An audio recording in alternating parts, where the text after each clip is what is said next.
The argument against what the Celtics did is the same argument you and I just had 5 minutes ago. It's the Los Angeles Clippers. They're stuck.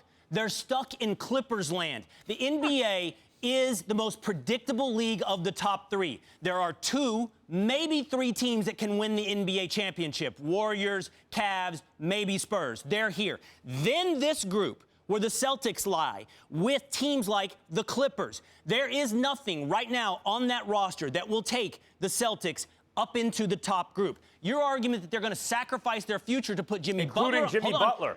to put Jimmy Butler on the team to try to get into that group, which I think, by the way, Jimmy Butler pushes them on the edge of that top group, is false. They still have Brooklyn's 2018 first-round pick. They have Jaylen Brown, the number 3 pick last year, on the team. Essentially, what you're doing is upgrading from Crowder to Butler and giving away, yes, Avery Bradley or Marcus Smart, because you got to pay something to get something. By the way, what disrespect you have for Jimmy Butler. Not top 10? What are you going to put Jimmy Butler? By the way, you could argue top 10. He's certainly top 20. I'm not sure that he's top 10. I could think of a bunch of guys off the top of my head. That's a separate argument. I like Jimmy Butler a lot, Will. I think he would make the Celtics better, but ultimately they would likely be spinning their wheels. Now, Larry Brown to Rick Carlisle, the Pistons once upon a time, and then they brought in Rasheed Wallace.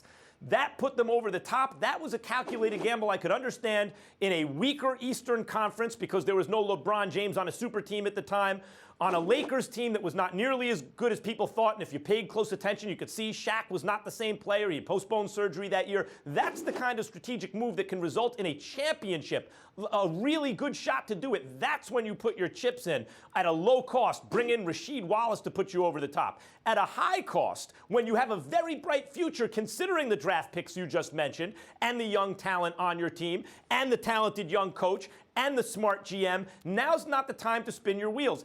I'm Max Kellerman. Thanks for stopping by. Before you go, hit the button below to subscribe to our YouTube channel so you never miss a moment of me taking down Stephen A. Smith.